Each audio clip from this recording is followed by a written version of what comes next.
नमस्कार साथियों। डिक्टेशन 80 शब्द प्रति मिनट की गति से बोली जाएगी। डिक्टेशन ठीक 5 सेकंड बाद स्टार्ट होगी।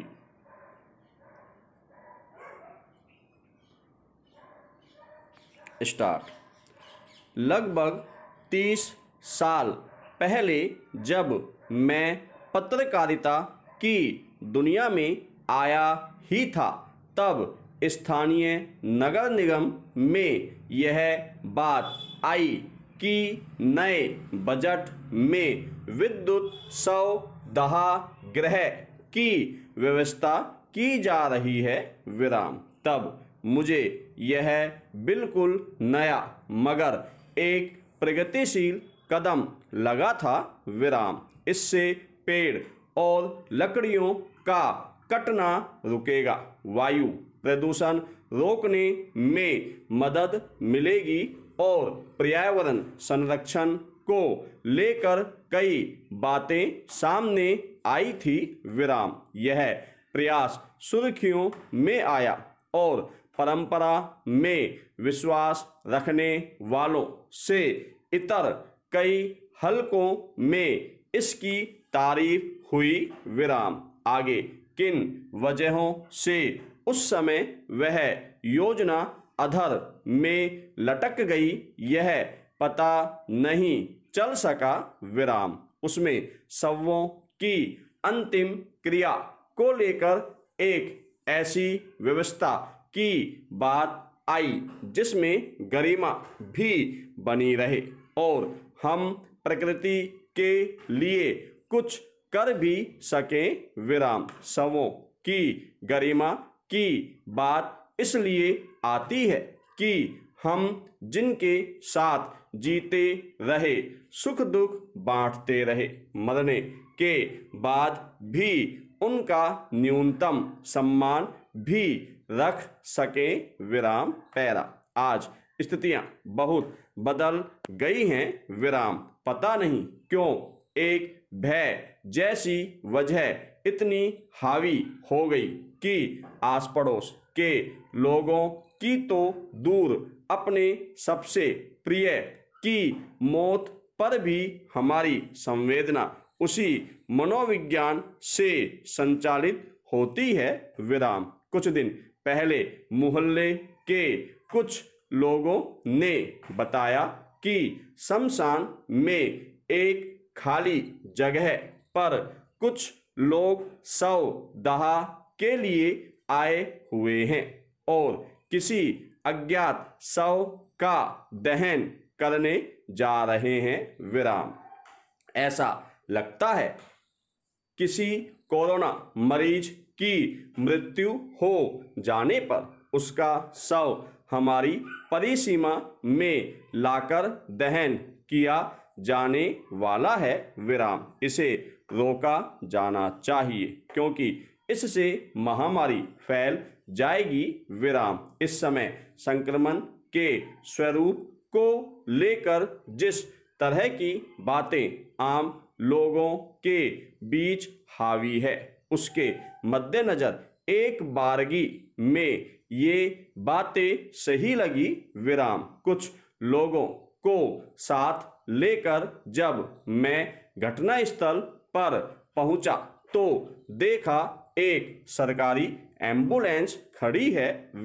वहां किसी कोरोना मरीज का शव दहन यहां प्रशासन के द्वारा ही किया जा रहा था।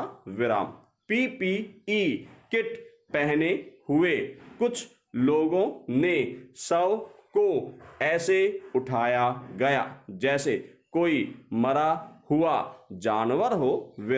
फिर उसे अग्नि को समर्पित कर दिया गया।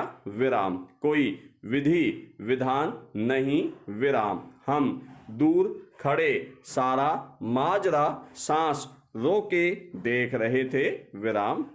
मैंने महसूस किया कि हमारे भीतर शायद संवेदनाएं समाप्त हो रही है। जाने कौन बेचारा संक्रमण का शिकार हुआ और उसके शव के साथ ऐसा किया गया मानो यह हम पर एक ऐसा भार है जिसे हम जल्दी से जल्दी उतार फेंकना चाहते हैं, विराम सुरक्षा मानक सुनिश्चित करके क्यों किसी इंसान का शव उसके परिजनों को नहीं सौंपा जा सकता, क्यों इस तरह अनजान स्थल पर शव की दुर्गति की जा रही है, क्या यह मानवीय और नैतिक तौर पर सही ठहराया जा सकता है, विराम पैरा।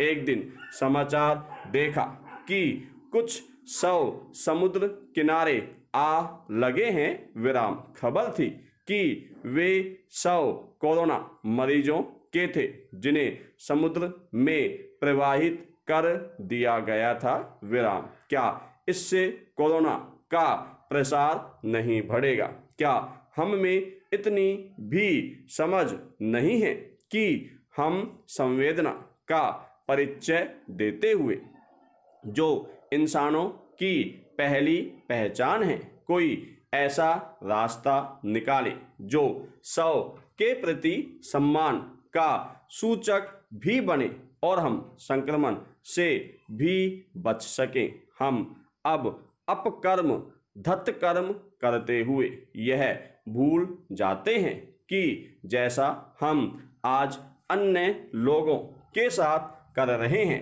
वह कल हमारे साथ भी हो सकता है, विराम जबकि यही भावना हमें इंसान के मानवीय गुणों से ओतप्रोत करने में मददगार है, विराम पैरा। महामारी और संक्रमण के दौर में कोरोना मरीजों की मृत्यु और उनके शवों के साथ अपनों तक के इस तरह के व्यवहार को देखकर मुझे यही लगा कि क्यों नहीं हर शहर में एक ऐसा विद्युत शव दहा गृह बनाया जा सकता है जो किसी संक्रमण के लिहाज से सुरक्षित, आधुनिक और तकनीकी तौर पर पूरी तरह उपयुक्त हो, विराम वहां न केवल शवों का सुरक्षित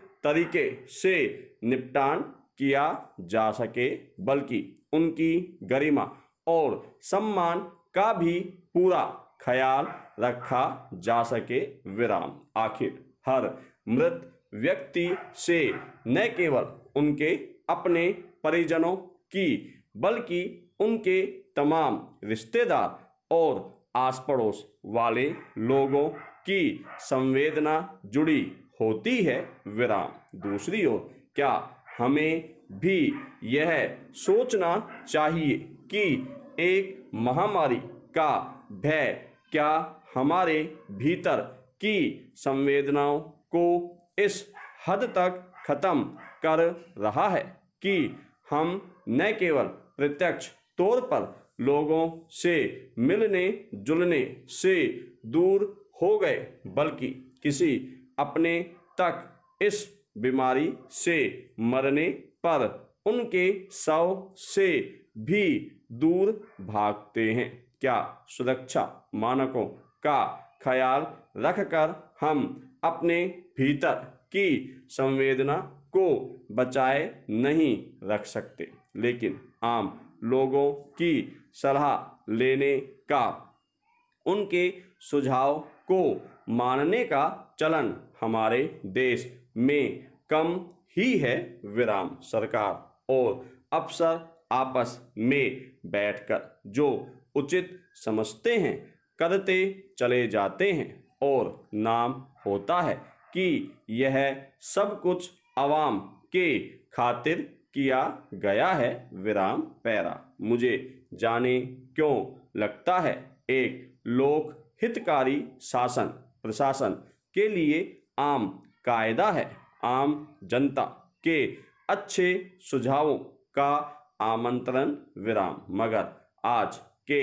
दौर में उन्हें सहज भाव से स्वीकार करने का चलन बहुत पीछे छूट चुका है, विराम अन्यथा सबसे मुश्किल समय में भी मानवीय संवेदनाओं को बचाने के साथ नई योजनाओं पर काम हो सकता है। विराम। धन्यवाद साथियों।